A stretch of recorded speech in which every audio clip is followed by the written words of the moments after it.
Welcome to a media podcast called Life Mastery. Now, I started this podcast for a couple of reasons.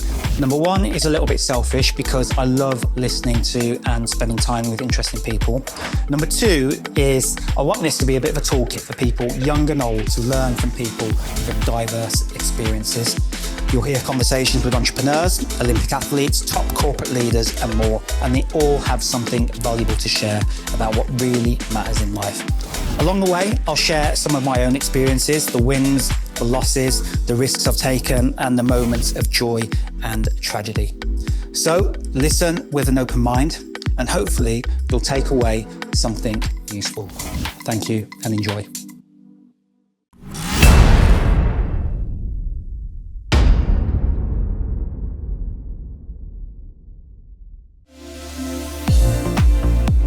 In this podcast, I speak to Svetlin Todd.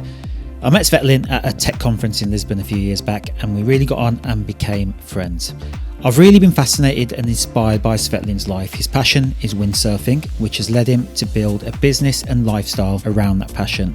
He's originally from Bulgaria and now lives in Bonaire in the Caribbean, and really only visits Europe in the summer, which means he pretty much lives the endless summer life, which is something that many of us dream of. But when you break it down, the way that he's done it is very achievable. He's gone from running a business in affiliate marketing, which you can do remotely, and now teaches people how to make money online by starting online coaching businesses. He's a fully fledged online entrepreneur on a mission to empower and help as many entrepreneurs as possible be the most fully developed leaders they can be. We talk a lot about the routines he's created to help him live life to the fullest whilst being able to create a successful business online. And he also runs through a bit of a masterclass with me on how you can become an online coach and start a coaching business. And then we do jump around a little bit during that part of the conversation, but there's some real gems in there, so bear with us. I hope you enjoy it,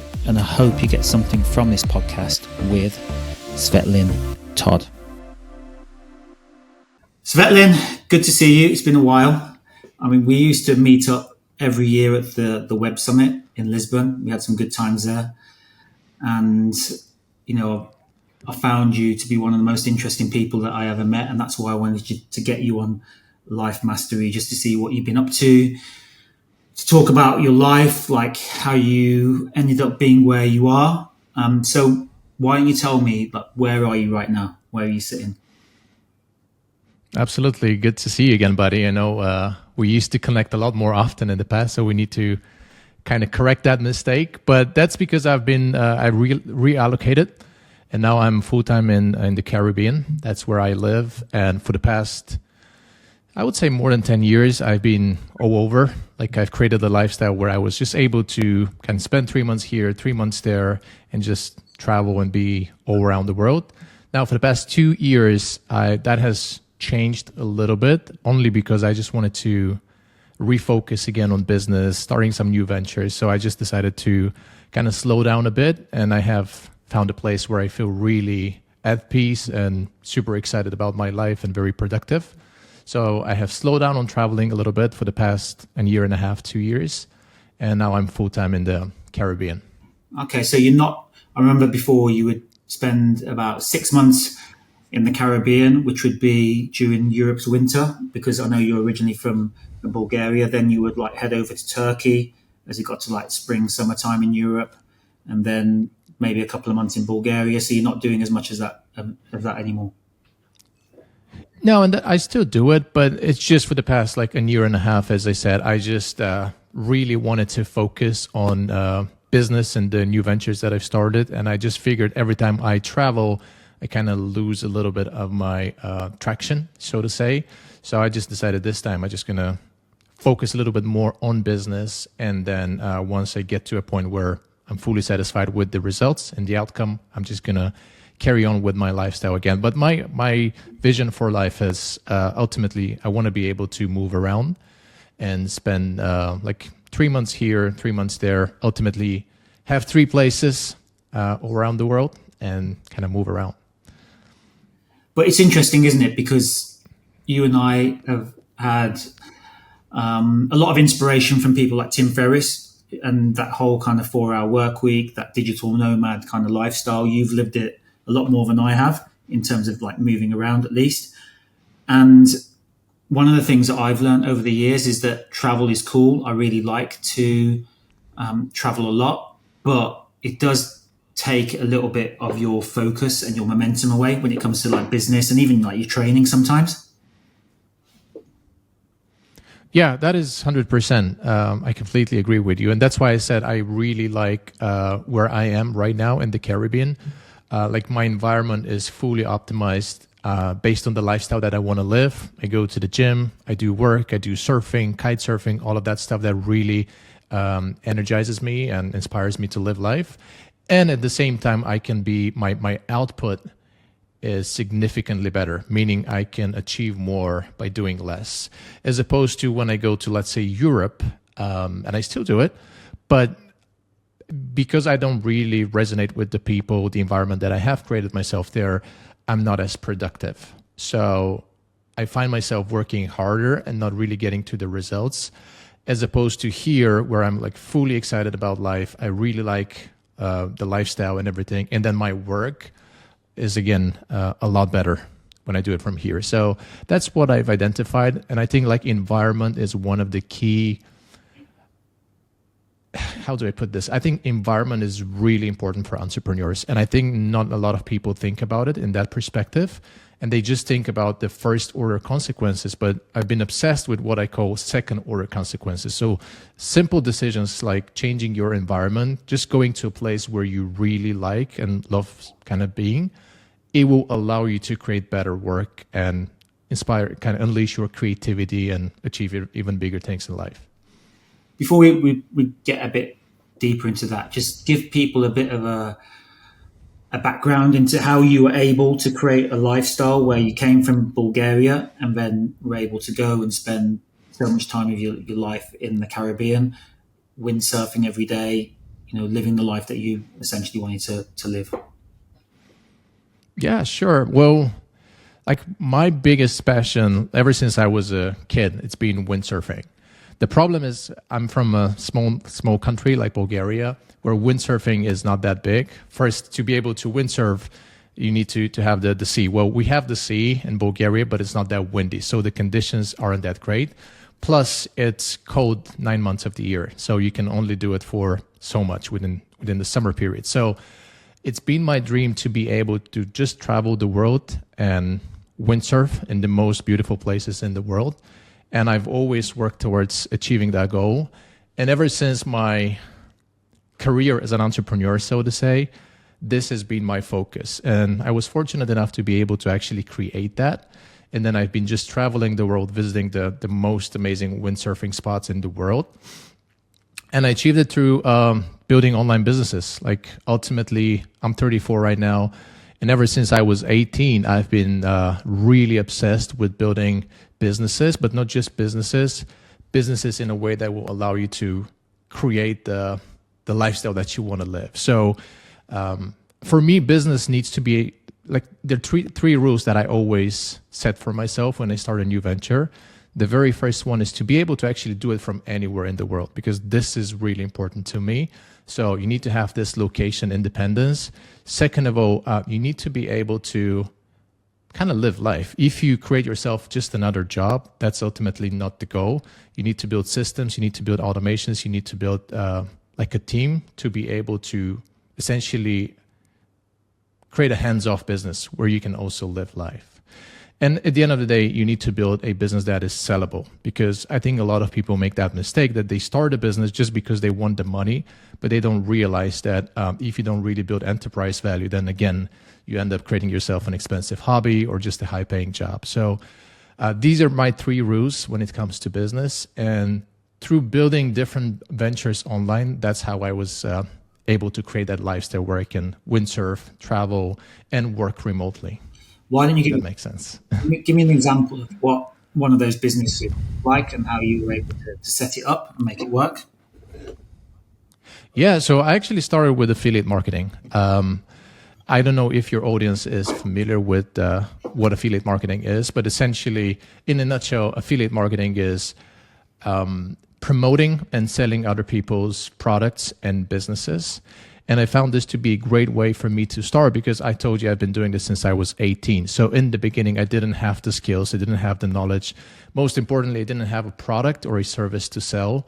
So that was a great way to create some leverage from the beginning. So I was able to find a product that I could sell pretty much from everywhere in the world, do it online.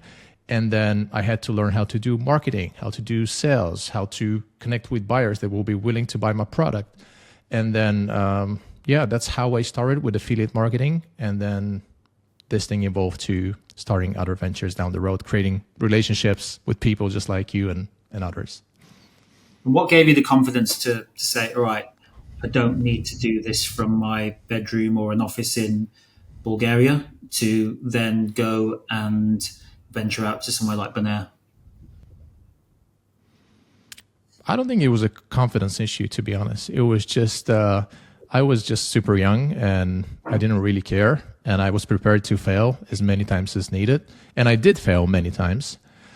So I just went ahead and did it. And every time I would kind of hit a roadblock, I would figure out a way to escape it, overcome the challenge, and get to the next thing. So never had a confidence issue, to be honest with you.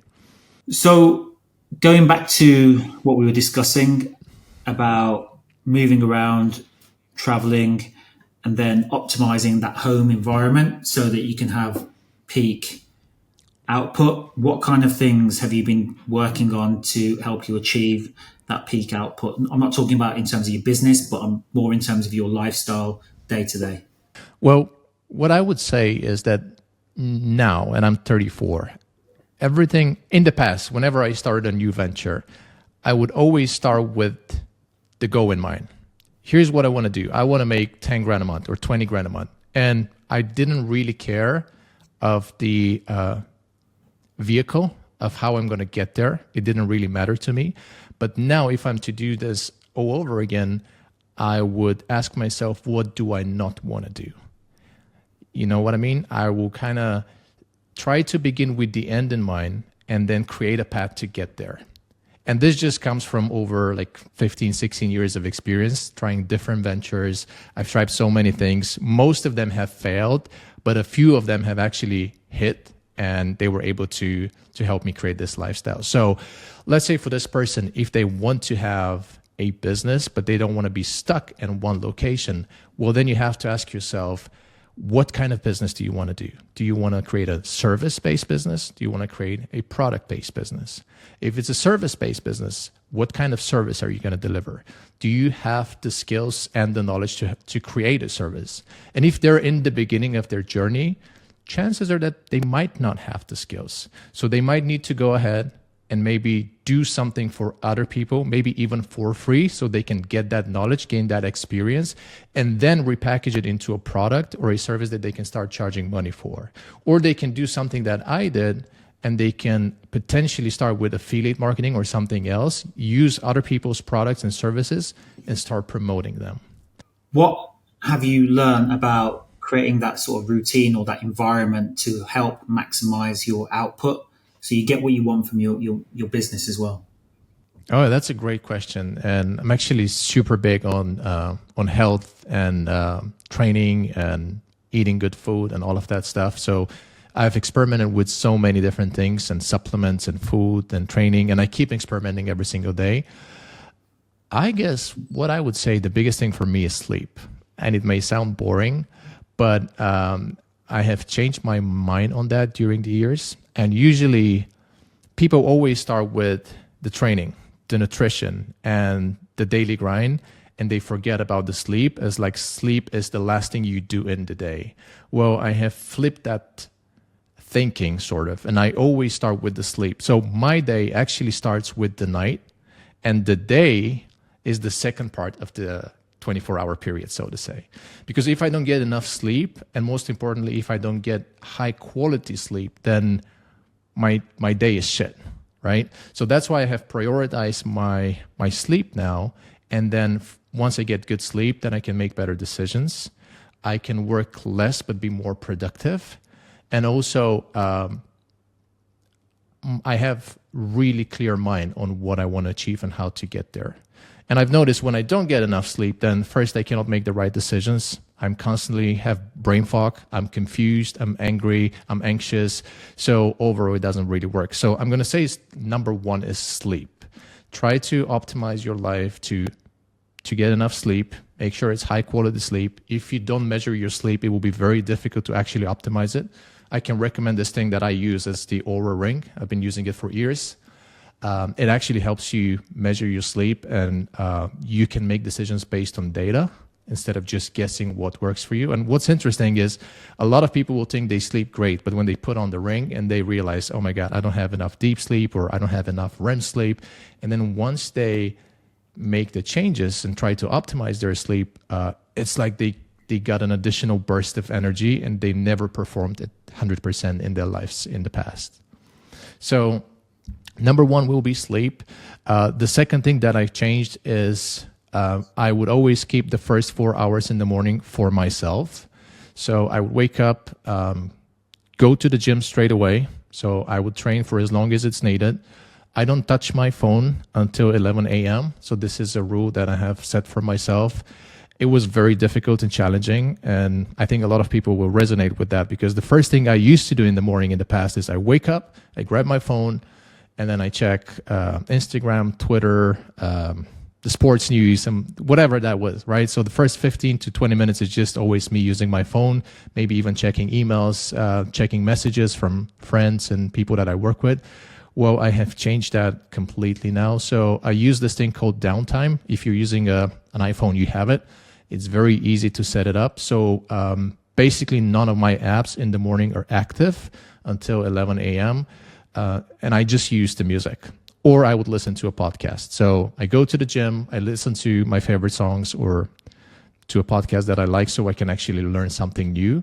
But I don't touch social media. I don't respond to messages. I don't check email.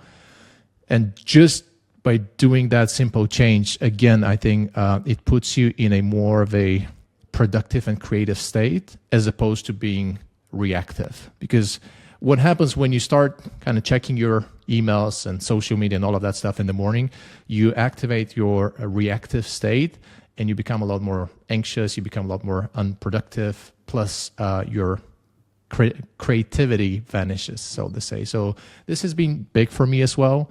My workout is first thing in the morning, as opposed to I used to do it in the evenings in the past. Now I feel like every time I start with my workout, then it just energizes me. And again, I'm I'm a lot more creative, a lot more energized, and a lot more excited about life. My problem is the rest days, actually, which is I have problems taking a rest, which I know is super important when it comes to health. But I just need to do something in the morning to get my blood going. And my rest days will usually be just cardio, running outside, collecting some sun, and then maybe do a core workout. And that's what a typical rest day is. But I mean, I can talk a lot about sleep and all of this stuff, but I don't know how interesting that is for your. It's definitely something that especially as I'm getting older, like it resonates hugely with myself. That sleep is so important. You know, when I get a good night's sleep, everything's good. If I don't get a good night's sleep, then everything's bad. And like you said, you're almost fighting a battle with something that it's a losing battle, isn't it? When you wake up, you got a foggy brain, and you just mentally aren't there, and also physically, because then when you go for your workout, it's a lot more difficult to get going. And the other thing that you mentioned that really resonates with me is the whole not looking at your phone straight away when you wake up. I'm not quite there, that I'm not looking at it till 11 a.m. But my day is pretty similar. Like I wake up and then after I've dropped the kids to school, then I will be going to the gym or going to jiu-jitsu. But I do have a period after I've dropped the kids to school that I will spend 10 minutes just looking through the phone, just seeing if there is anything that I just need to respond to, so that I'm not putting anyone else in my team on the back foot. So at least they've got stuff that they can be working on, and they're not waiting on me till 11, 12 o'clock after, I've finished my workout. But you're right, man. It just makes you feel a whole lot more relaxed when you're not spending time just reacting to every single email and looking at every single message or WhatsApp message and replying to it all. There's a time and place for that. But I've realized that your phone is there to keep you on your phone. And so are all the apps. They're designed to do that. Yeah. And I think I was listening to a podcast where they said, and they put it into context, the best designers, the best coders in the world have been tasked with keeping you on that phone, on that app. So you're trying to fight a losing battle against those people by looking at your phone. They're giving you like really easy to access dopamine, and you're just sitting there scrolling mindlessly, not even understanding how long you're spending on that app. And then suddenly you've lost 30, 40 minutes of your day, if that. It could be more. So yeah, just no, those two things definitely resonate with me. Any other? Absolutely. How big is? Sorry? Go ahead. I didn't mean. I just wanted to ask you, how big is your team? Because you said you always need to check if anyone from your team needs help. There's 6 of them. So it could be like my developer, one of my sales staff, someone from my ops team, whoever it might be. Look, man, I'm a big believer that a lot of the emergencies we create are man-made, and they're not really emergencies.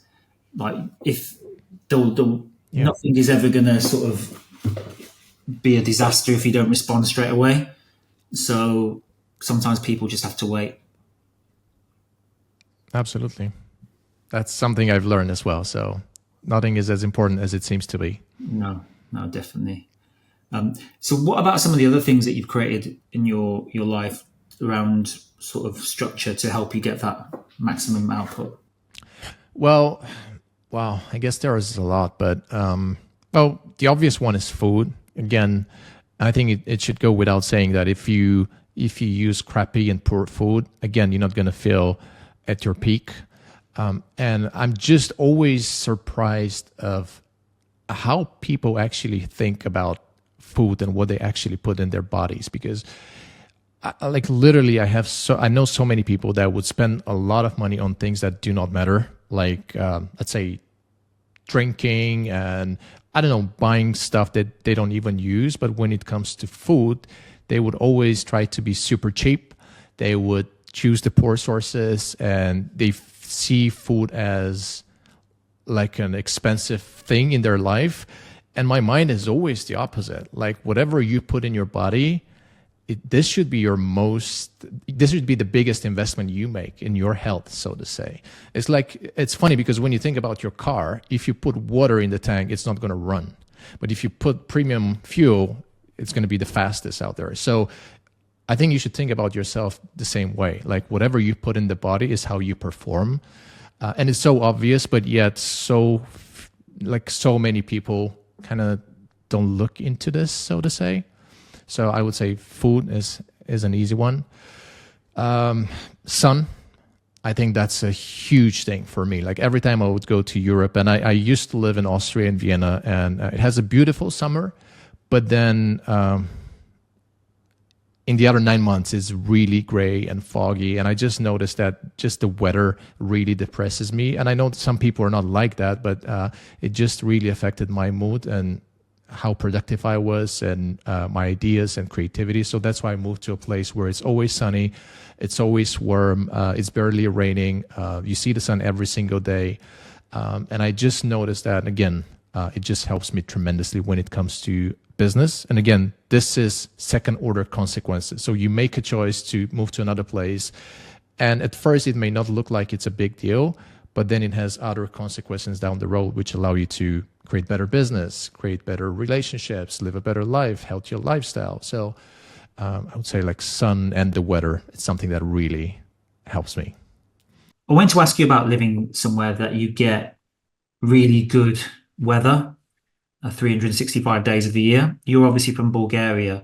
I read somewhere that it can actually have a bit of a negative impact on your immune system as well, because you're not used to having that cold, bitter winter and like being exposed to, in England we call it the common cold or the flu. I mean, is that something that you've noticed at all whenever you've traveled back to Europe? No, you see, that's something I've heard, but honestly, I've never experienced it myself. I'm in a pretty good health right now, so I hope it stays this way. I haven't had any issues at all, so hopefully that's not true. I can see the logic behind it, but I've never had experience with it personally. Yeah, And I cool. think there are definitely things you can use to prevent that. Like if you do cold plunges or ice baths, you can definitely do that to kind of readjust to the cold potentially. Have you been experimenting with ice baths yourself? I've tried them. I still don't have one myself, but I definitely want to own one. And I think it's a great thing to have, especially to add to your morning routine. Yeah, man. Why did you choose where you live now, and why have you chosen the places that you've lived, say, when you spend 3 months in Turkey? Is it all because of windsurfing? Well, yeah, that's how it started. So I've been literally researching and going to the best places in the world for windsurfing specifically. And what's interesting is they're not that touristic and popular. So usually people go to like the most popular places, the most popular countries when it comes to windsurfing because we look for certain very specific conditions. Look for obviously the water, but also you need to have constant winds and strong winds as well. So the places are not that popular. So that's how I ended up here on Bonaire. It's a beautiful island. Uh, you have great windsurfing almost the whole year, and if it's not great for windsurfing, I can do other types of surfing, which I definitely do. But at the very least, I'm every day on the water, which really kind of is what I enjoy. So at the end of each day, even if I had a very maybe productive day, or if I had to work too much that day, I always end up going to the ocean, do a little bit of surfing, and it just chews my mind, and I feel super excited about life. Cool, man. That sounds good. And would you say like you're living the dream in a lot of ways? That's difficult to say because I think the dream always evolves. And I think what was my dream 10 years ago, it's has probably changed a little bit, but that's because I'm just a driver. Okay. That's my nature. Once I hit a certain goal, I want to aim for the next thing. And this is something that I've been working on personally. I need to appreciate the moment more. It seems like I always live a little bit in the future. So even if everything is great, I'm always not 100% happy and I'm striving to get to that next level, which is something that I need to definitely work on and get better at. But I think a lot of people are also the same way. Like you, I'm pretty sure you're the same way too. But I really enjoy my lifestyle right now. So could it be better? Yes, and I'm working towards it. But I really have everything that I need right now. I saw a post of this guy who I follow who's a jiu-jitsu coach, and he was stood outside this gym, or maybe he's or some studio of some kind, and there was a quote behind him saying there is no finish line. And it's something that I've thought about a lot, especially maybe in the last 2, 3 years since COVID. Whereas before I'd always be like trying to chase something.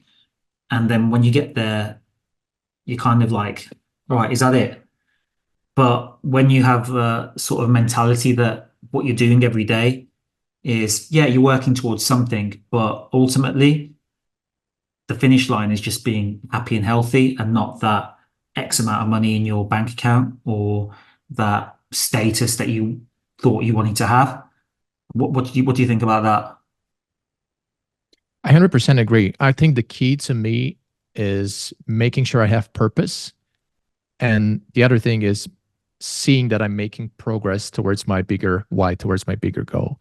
And I've tried the thing, like I was fortunate enough to have enough money in my bank account, some investments as well.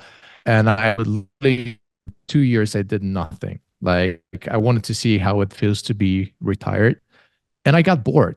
And I think this is a huge lie. Like retirement is a lie. People want to get retired very early nowadays, but the thing is, it's not that easy. I got super bored. Doing nothing is actually more difficult than actually having a purpose and doing the work to get there. So um, I've been through that period where I would just go to the beach, do nothing, go home, watch a movie, play guitar. I'm a musician. But at one point, I got bored pretty quickly, and then I had to find something else that will kind of drive me to that next stage. And that's what's really key for me, like making sure you have a bigger purpose. And once you know you're working towards achieving that bigger goal, that bigger purpose, I think that's what really excites me and makes me fulfilled. So you mentioned that what you thought 5, 10 years ago was a little bit different. And what has changed for you? Is it something personal that happened, or is it, do you feel that you've just grown? I think what has changed is I've been on the road for 15 years. I've been all over the place. I've seen the world. I've seen so many different places. There's too many more that I want to see, but I feel like I want to feel a little more grounded. And I think I want to buy a house that I really like, and build it to support my ideal environment.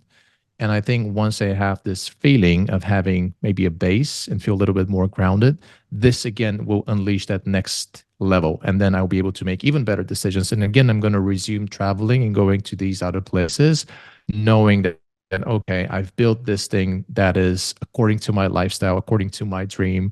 And now I can actually go do this next thing. And I actually want to have three places around, definitely here, Bonaire. I want to have one in Asia, and probably one in, don't quote me on that, but probably will be Dubai, because at some point I miss the city life, but only like a month of that is enough for me. And I feel like Dubai is very interesting when it comes to entrepreneurs and building relationships with people. The day all comes to taxes and opportunity. So I was thinking about that. Uh, Still not sure, but definitely here in Bonaire. One in Asia because I do like the culture in Asia, I like the food. Probably Dubai or Europe, and then I'll be just moving around, and that's the idea. And do you see kids coming into the equation with that? Um, Not yet. So maybe if we speak again in the future, I'll give you a different answer. But as of right now, not really. Yeah, I was just interested because for me, kids change the equation a little bit. I feel that having one settled environment for kids, I mean, this is my view. I'm not saying that it's the right answer or the wrong answer, is it's healthy, for them to build relationships or learn how to build relationships, have a bit of structure, have a bit of stability. I'm not saying that is the only way to do it. Like you said earlier, there's an evolving kind of viewpoint on what is a good education for kids these days. Like you've got kids now who are making a lot of money being TikTok stars, whereas before it would be study hard, go be a doctor, go be a lawyer, Mm. be an investment banker. Whereas now there's so many different opportunities out there, and I think things like AI are only going to accelerate that.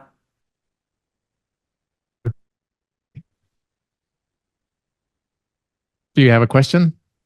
No, I mean it was just sort of a statement, but yeah, I think No, I agree with everything. I agree with everything you said. I think that, as I said, I don't believe in traditional education anymore.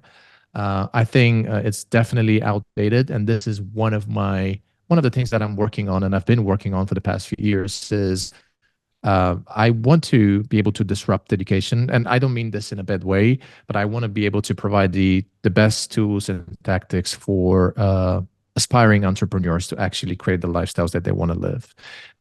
And I think get there through traditional education because it's so outdated, but there are enough tools for you to get there if you just want to find someone to help you on a journey who's already been there and potentially has the secret sauce.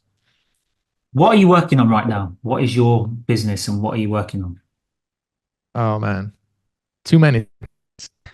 But I'll tell you what the story is actually. I'll have to journey back. And I told you I built this affiliate marketing business where we would, in a nutshell, my product was leads. Okay. And for the people that don't know what a lead is essentially a prospect who might be interested in your service or in your product. So I became an expert at generating leads online. And for like over 10 years, I partnered up with a lot of insurance brokers that needed these leads to be able to grow their businesses. And that's how I kind of built my business. But then COVID came and these brokers ran out of business. So I literally lost almost all of my clients overnight. And then it became very difficult to kind of start over. And to be honest, I was at the point where I didn't really want to do this anymore. I just wanted to do something else, something different. I felt like I have so many other skills and so much more knowledge that I wanted to do something bigger. So I decided to kind of stop that business. And then I got in the world of coaching, like business coaching and online education. And I've invested like a lot of money, a lot of time in different also mentors, coaching programs, working with people just to see how can I create this next business. And ever since then, I've been experimenting with different things. And some of them did really well. Others have not really kind of satisfied me or didn't contribute to the lifestyle that I wanted to create. But ultimately, I've learned so many different things. And right now, I am in the consulting and coaching space, and we're helping other entrepreneurs to essentially create their business online, be able to kind of live the lifestyle that I want, that I have, by kind of selling their knowledge, selling their service online, and create a system to consistently generate leads and bookings and clients for their services. One thing that I've learned in this industry is that the biggest gurus, so to say, the people that teach you how to do this, don't necessarily do it in a way that supports your lifestyle. So if you want to build a coaching or consulting business online today, it comes with a lot of work. You need to put a lot of hours in. You have to build a sales team. You have to literally work with people on one-on-one basis. So it's not really what I wanted to create. So now my mission is to actually create a coaching, mentorship, consulting business, but also do it in a way that is sustainable, where you don't have to be the business, if that makes sense for you, because you're probably not really familiar with how everything works, but that's what my mission is. And I have this thing called Lifetime Founders, and I'm kind of working on it towards the same goal. So would that be in the form of e-courses, video, e-books? How would people expect to receive the service from you? Yeah, so it has different tiers.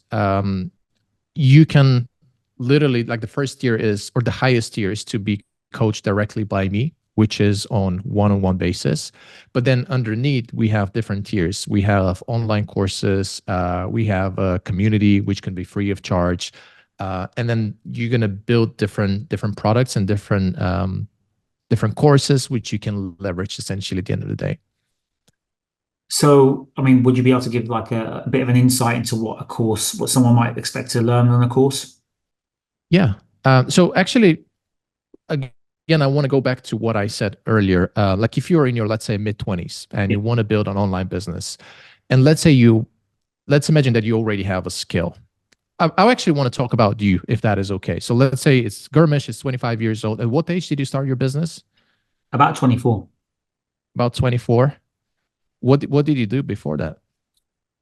I would just come out of university. I'd done a master's. Then I would say I was when I talk about starting my business, that is when my company became limited, which is like incorporated in America. So before that, I was doing nightclub promoting. So we'd get like flyers and we'd host like a party somewhere, like in a student union or whatever it might be, get a DJ, then we would get some flyers made to advertise it, hand them out to people around the student union, and then sell tickets for it. That was ultimately what gave me the idea to start the business that I started. Okay, so I guess the 24-year-old Gurmish won't be ideal for what I'm about to explain. But let's say the Gurmish of today, or the Gurmish who is 5 years in the business, already has the knowledge and the experience of how to run a successful event.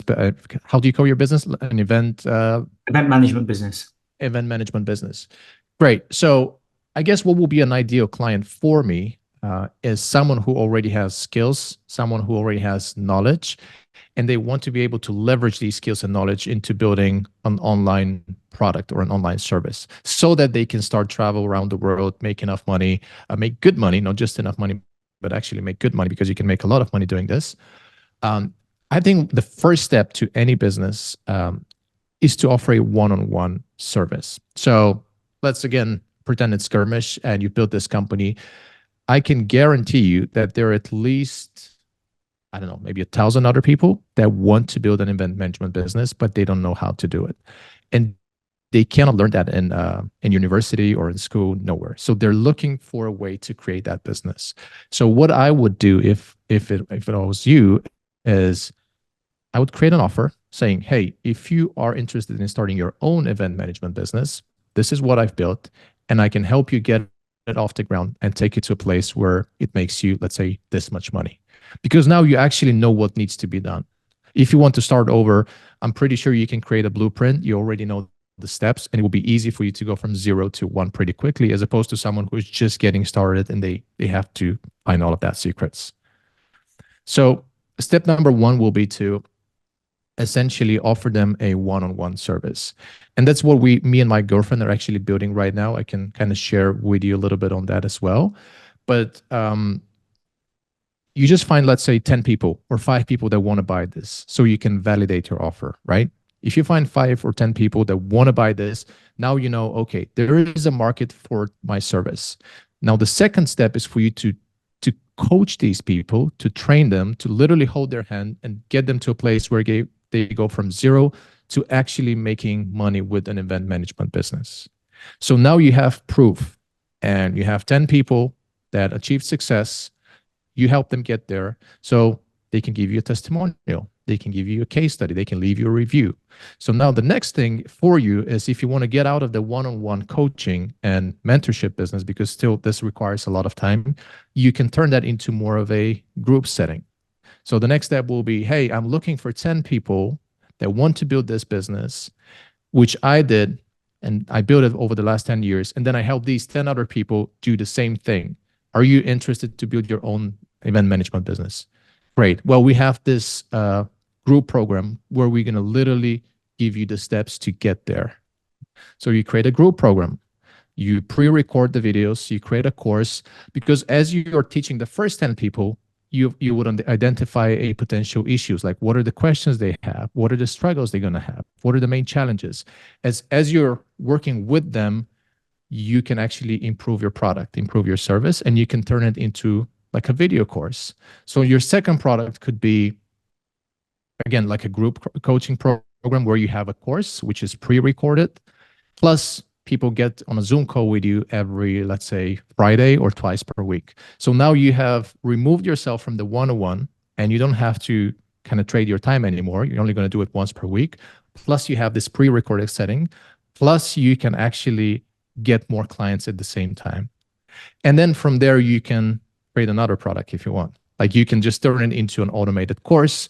You can create a membership platform, like a community. There's so many different avenues that you can take, but you can literally leverage the knowledge you've built over the years to actually help other people that are a little behind you on the journey right now.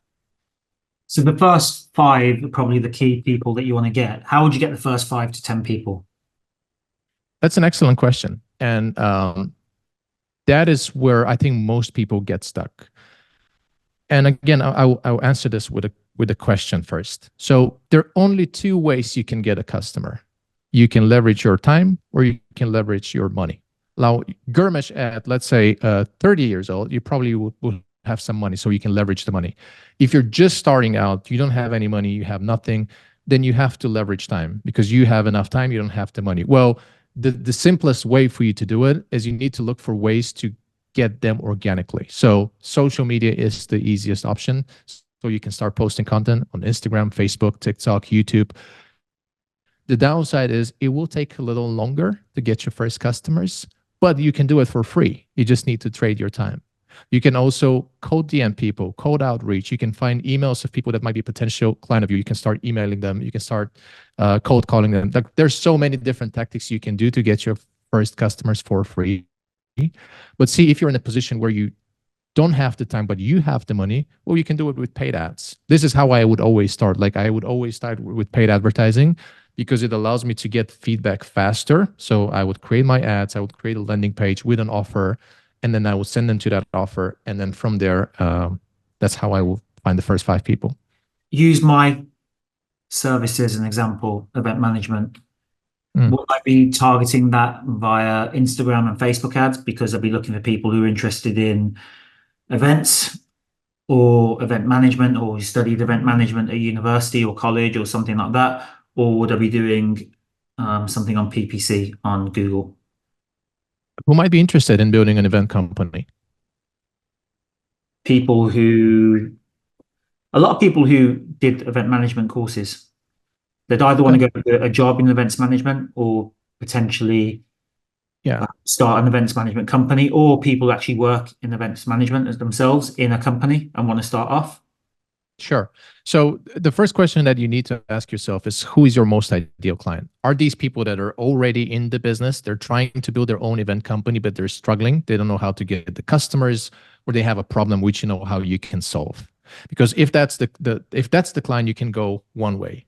If you're looking for another person, let's say there is a person who has a 9 to 5 job and they're looking for any opportunity to create their own business. And they don't care if it's Amazon drop shipping, affiliate marketing, or starting your own event business. So you can tell them, hey, this is what I've created, and this is the best opportunity to actually get out of your 9 to 5 and build a job, to build a business. I'm sorry.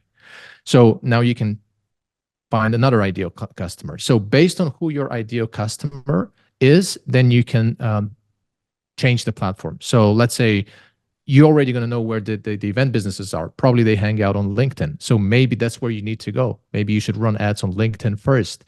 But if you have the 9 to 5ers, the people that already have a job but want to create a business, well, probably they're in Facebook groups, or on Instagram, or maybe they follow influencers that are offering other ways to kind of escape the rat race and build your own business. So based on who your ideal client is, this is how you can choose your platform. No, that's good. And like, I think one of the things that people struggle with the most is being good at something. For example, they could be a great plumber or could be a great electrician, but Mhm. they're not a business person because they don't know how to scale that thing, but don't know how to do the nitty-gritty of the accounts, do the advertising, and having somebody there to guide them is really, really important. And it was something I actually did not too long ago. For a long, long time, I felt like I was not treading water, but I wasn't really pushing myself as much as I should. And I found these two retired entrepreneurs who had built a huge events company, sold it for a lot of money, and I had a day's coaching with them because they had done something specifically in my industry Mhm. and really helped me look at some new ways of doing things and gave me a clear picture of what I should focus on and also look at things that I shouldn't be focusing on.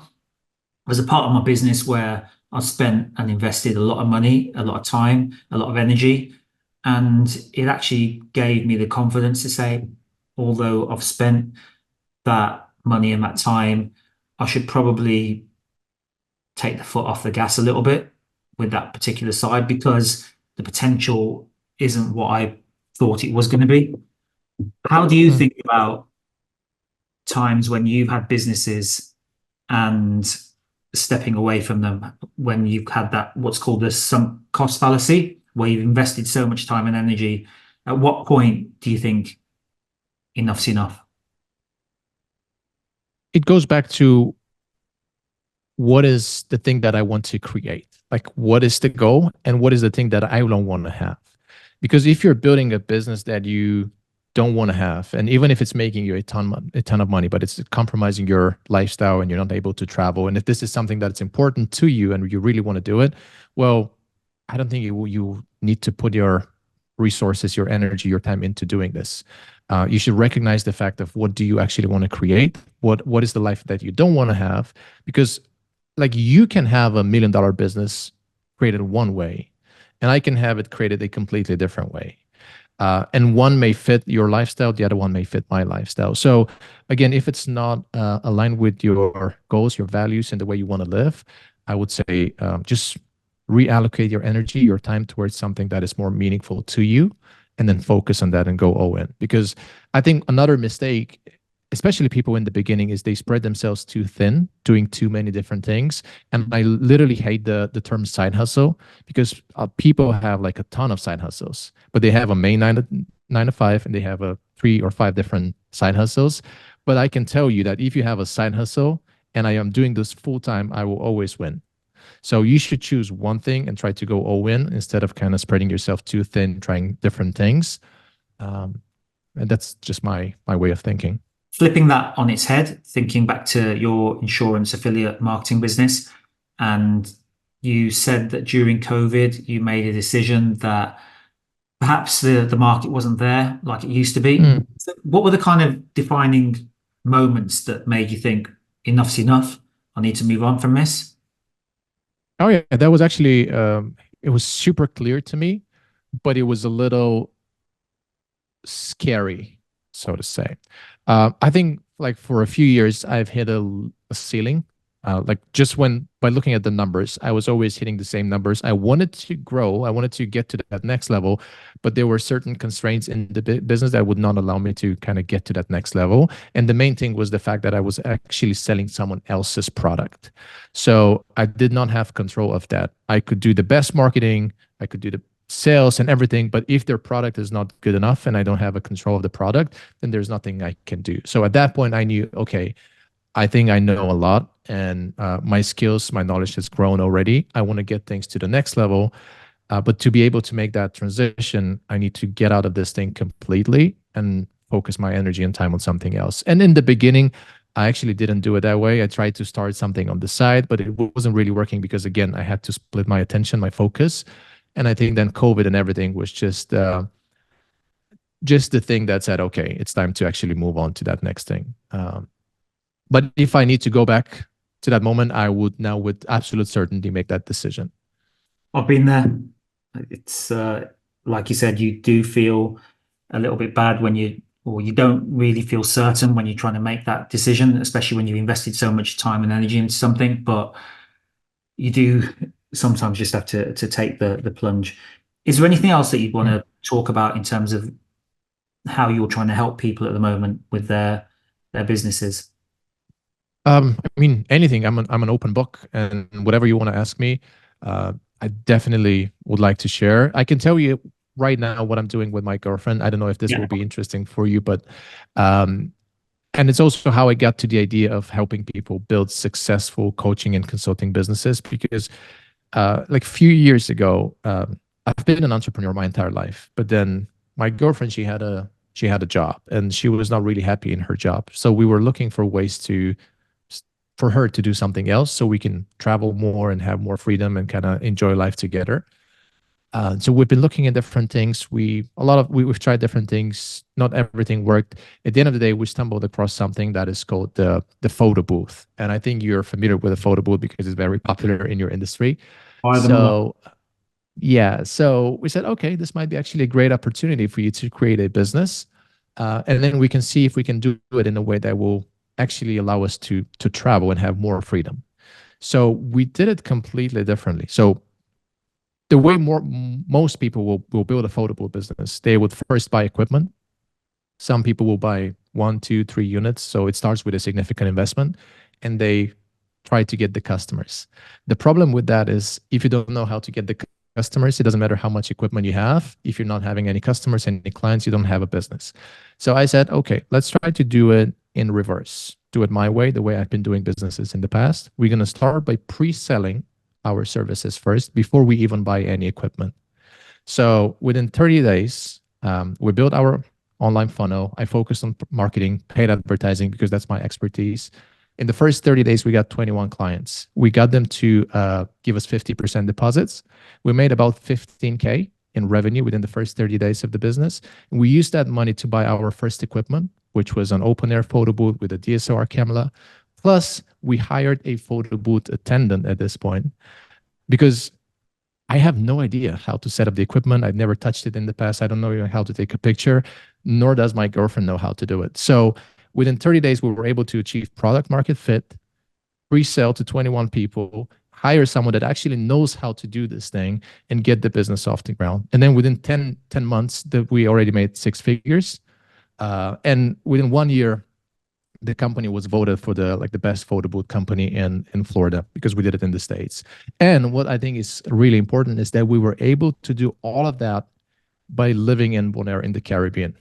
I never set foot in Florida where the business was located. So we did everything remotely. So the interesting thing is that the fact, what I've learned is that there are a lot of other people that are trying to build these businesses, but they don't know how to get the customers. Like 99% of them, they actually are great at customer service. They know how to take the pictures, entertain their guests. But when it comes to leads, bookings, clients, they have no idea. So I had the idea to start a coaching company, teaching these people how to actually build the business, kind of like what you share with the plumber, the same example. So we started this company called the Photo Booth Masters, where we're literally teaching people how to build their own business, photo booth business, how to get their bookings, their clients. And we started this last summer in August, and it's been just thriving since then. It's been growing really, really fast. And I'm super excited because it's taking a lot of my time right now, but I want to take it to a point where it's fully automated. I don't really have to worry about the clients, and we have a system to educate them, to help them. And then I can refocus on the other things that I'm doing. But yeah, it's super interesting and kind of excites me at the moment. No, I love that. And it's a low cost experiment, really, to start a business of any kind. So you see if you've got a market there, product market fit, if people really want that service, if you're able to sell it, and then invest in the product afterwards. Because a lot of people just see something that somebody else is doing. They spend a lot of money, well, in the UK, they spend a lot of money importing some stuff from China, whatever it might be, or getting something else made. And then they realize afterwards that actually the market isn't there. So, no, I love Right. the story, man. Yeah, yeah, absolutely. So, and it's the same thing like what I suggested for you. Always go out first, test your assumptions, see if you can achieve product market fit, get your first 5, 10 customers, and only then, yeah, go all in if you actually see your idea is viable and you have a product Yeah. that people want. Idea for something I'm going to do this year, with a venue that we want to advertise for Christmas parties in a different city, but we don't want to launch it until 2025. But what I could do is test the market this year, see what the engagement's like by just setting up a landing page, and also just build like a brand equity with Google on with the SEO side of things as well. So yeah, it's a great idea, and it's something that I'd love to do. I want to ask you how you're thinking about AI at the moment and how that could replicate what Svetlin is doing and take away your business potentially. Yeah, absolutely. That's a great question. And honestly, I haven't been using it that much right now, but I do have an idea that I'm currently exploring. And I told you about this photo booth masters thing that we're currently building. And my girlfriend is not really super excited about social media, nor that I am. I don't want to be every day on like posting on Instagram. I've tried that. It's not really for me. But ultimately, what I'm exploring right now is leveraging AI to create social media content. And then I want to be able to build this business in a way that is faceless and there is no face behind the business. And we build enterprise value so that we can potentially exit the business, let's say in the next 1 to 3 years. And then once I do that, the next thing I'm going to do is I'm going to teach other people how to do the same thing. So, and that goes back to what I said about the younger person, the younger Germish who's just starting out. You should be willing to learn the skills and in the beginning, be able to actually accomplish something, and then go ahead and start teaching people that are a little bit behind you on the same journey and teach them how to get to the next level. And as you progress and you make progress in your life, you can then attract other people, and this is how you're going to broaden the audience. So going back to AI, we're just going to use it for social media, see if we can build a faceless business, which is not dependent on me or my girlfriend to be on Instagram all day long. And then once we achieve that, we'll show other people how to do it for their businesses. No, it's a great idea.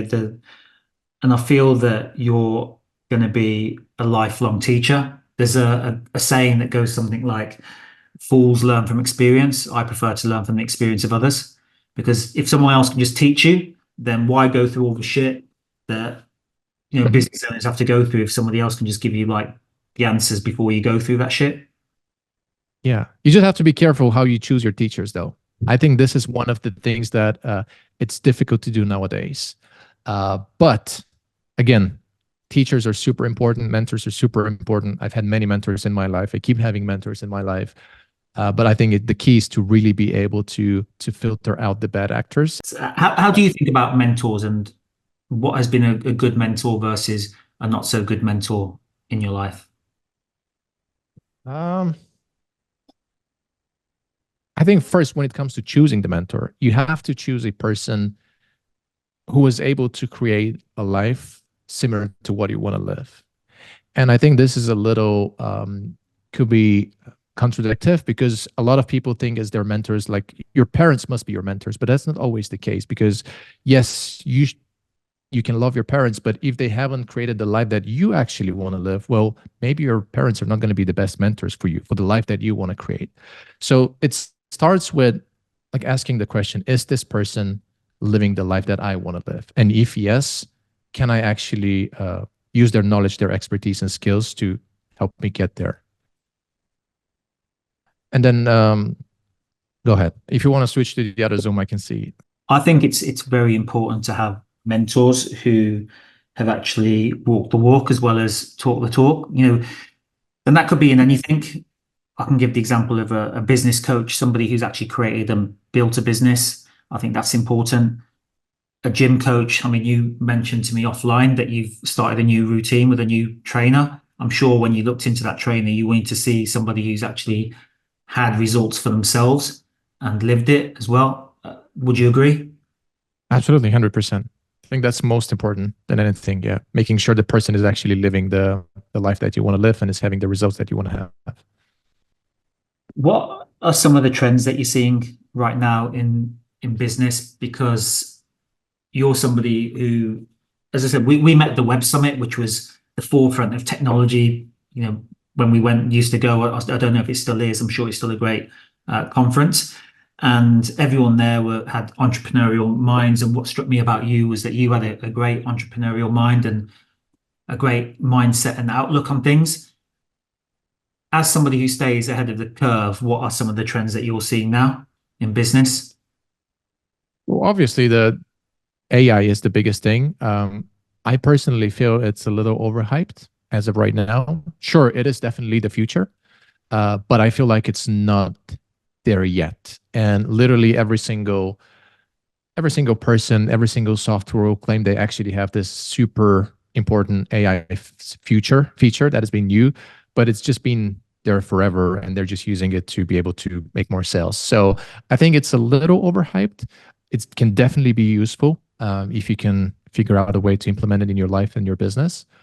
But yeah, a lot of people are just trying to take advantage of you. Well, the other thing that I've been really big on is the essentially digital currency, digital assets, which is not really a business question, but if you're interested in like investing, I think you should definitely not ignore the digital asset space, because it's here to stay and it's been growing. And I think there's a lot of fear in the mainstream media, which is kind of created on purpose.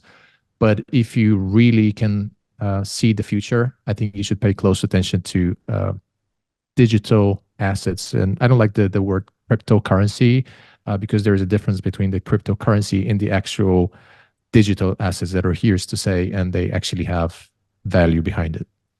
Other than that, I feel like educational business, like people transitioning out of the standard business to create more of a educational coaching business. I think this is a growing trend. And again, if you do have skills, knowledge, and you're passionate about something, it's a great way for you to create income and build a business around your skills, your knowledge, and be able to also create a lifestyle where you can travel, have financial freedom, have time freedom, and have more independence in your life. So, yeah, that's the trend that I think everyone can capitalize on as long as you have the skills and the knowledge. How would you describe your philosophy in living life to the fullest right now? What do you mean? Like, what are you thinking about? Like, what do you think about when it comes to what a good life means to you now? And how are you thinking about that for the next sort of 10, 15, 20 years ahead? Hmm. That's an excellent question. I can tell you what I don't like about my lifestyle right now and what I would like to eliminate in the future. And what I don't really like right now, it's my schedule. And that's because I've been just building this new business and it requires me to put in a lot of time and effort into it. So I have to get on these calls with potential clients. I have to get on a calls with these coaching clients and all of that stuff. So my schedule is a little more packed than what I'm used to because I didn't even use my calendar in the past. I would just get up and do whatever I feel like. Well, this has currently changed, but I also realized the fact that this is temporary and is what I need to do to get to that next stage of my life. So I think it's very important that I have this in my life right now. I recognize the fact that I don't like it. I want to eliminate it. And I'm working towards creating a business that is even more automated. And then once I do it that way, I'll be able to help other people to do the same thing. So go ahead. I was just going to say, but just remembering as well, like we said earlier, there is no finish line. Yeah, But absolutely. It's a journey, 100%. I suppose anybody who's building any kind of business at the start, Svetlin, and this is to say that you've created a fantastic lifestyle for yourself, but everyone should understand that that has taken effort and work. When you were learning how to do Google Ads and affiliate marketing, that took time, didn't it? Absolutely. I mean, I had sleepless nights, and but I was excited about the fact that I was actually learning a skill. I could see the results immediately, and that was my driver. So I think don't look at just Instagram and people like flexing on Instagram, posting photos, because yes, you can get there, but you need to put in the work. And everybody's ideal lifestyle is different. I think that's what you should also recognize. Have you devised a plan, so to speak, for the next 10, 15 years?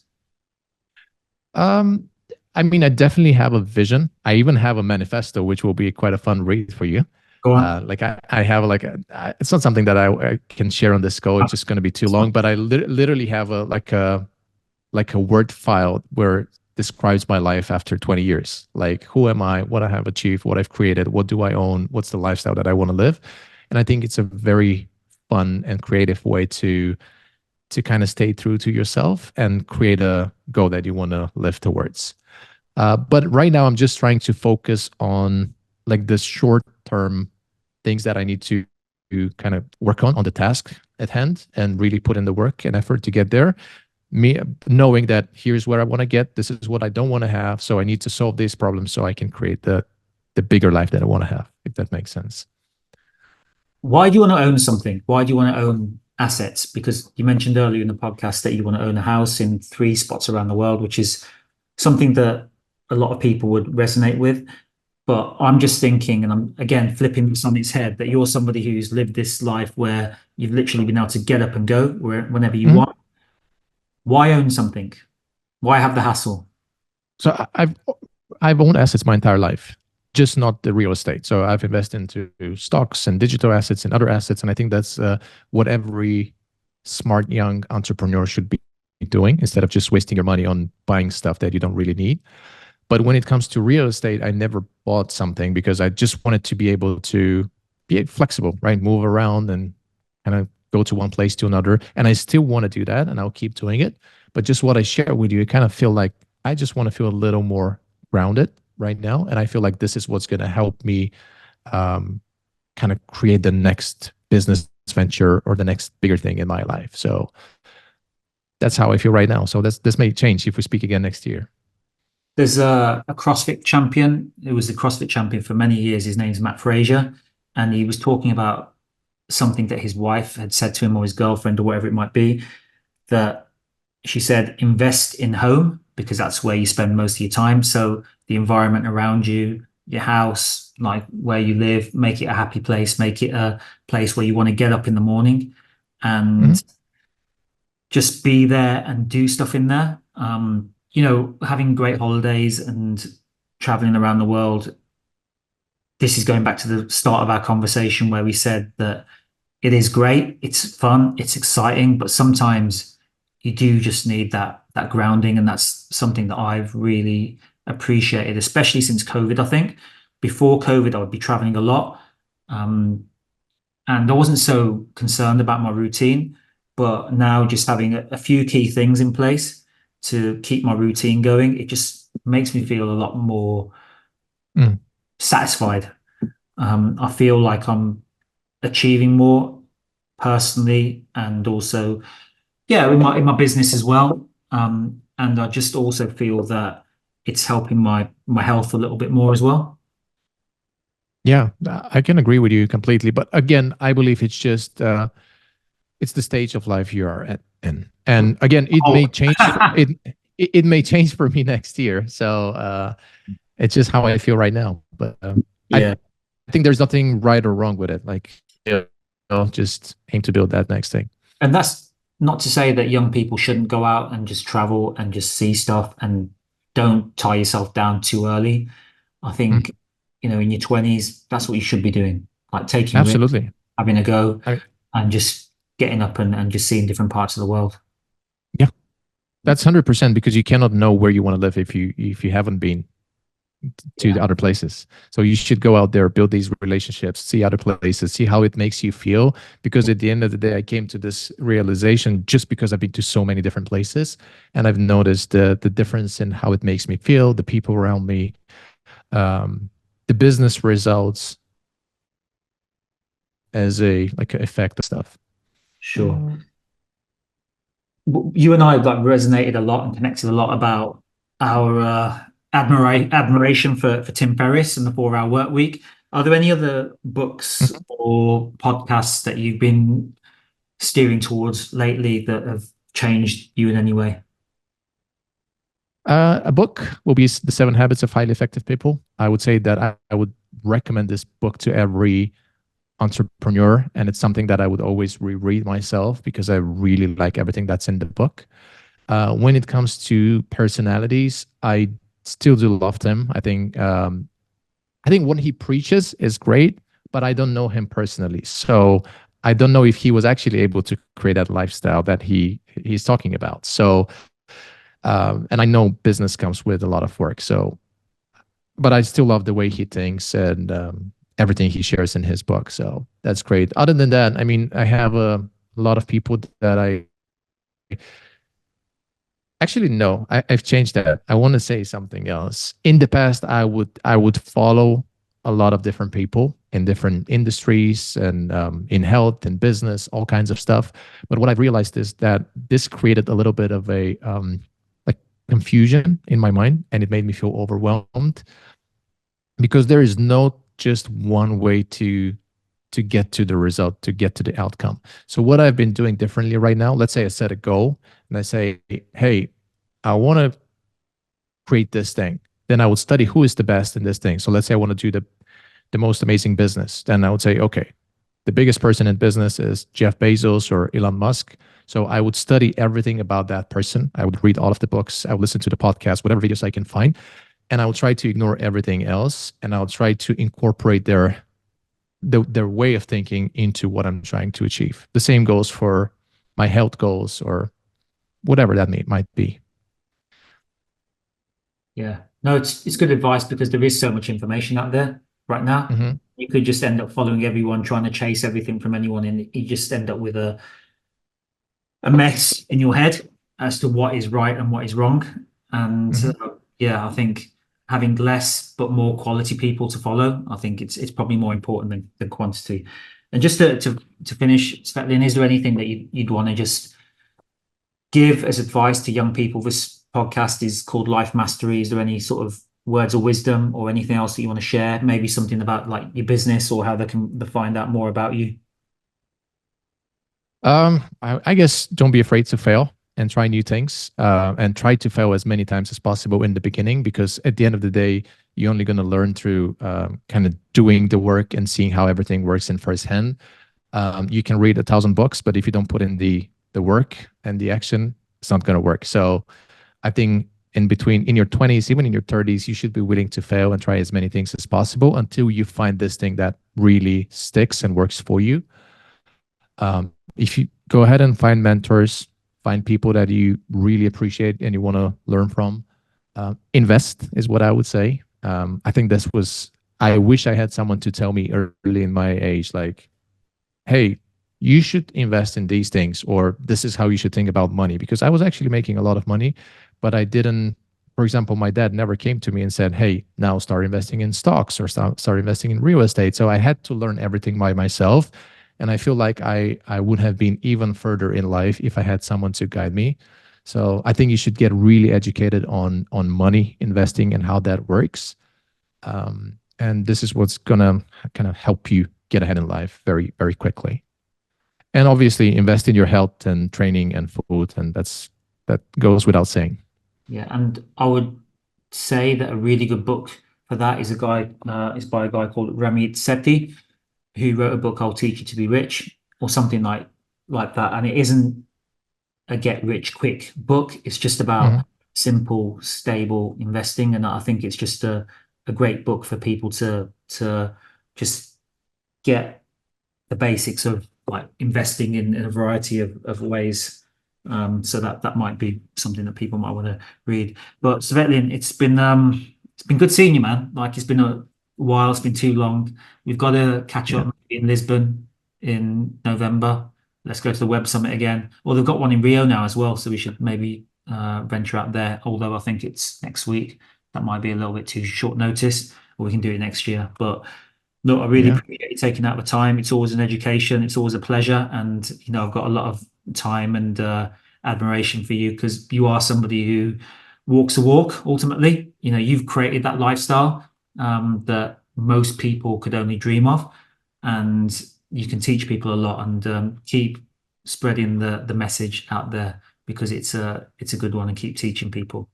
Thank you for listening to Life Mastery. To hear more about our podcast, please subscribe to our YouTube channel, which is my name, Gurmej Singh Pawar, Miji Media, or follow my Instagram page, which is events_Gurmej. And we also have a website, which is www.mijimedia.com. And all other ways to follow us will be available in the show notes, including TikTok, X, LinkedIn, and all the rest of it. Thanks again for listening, and speak to you soon.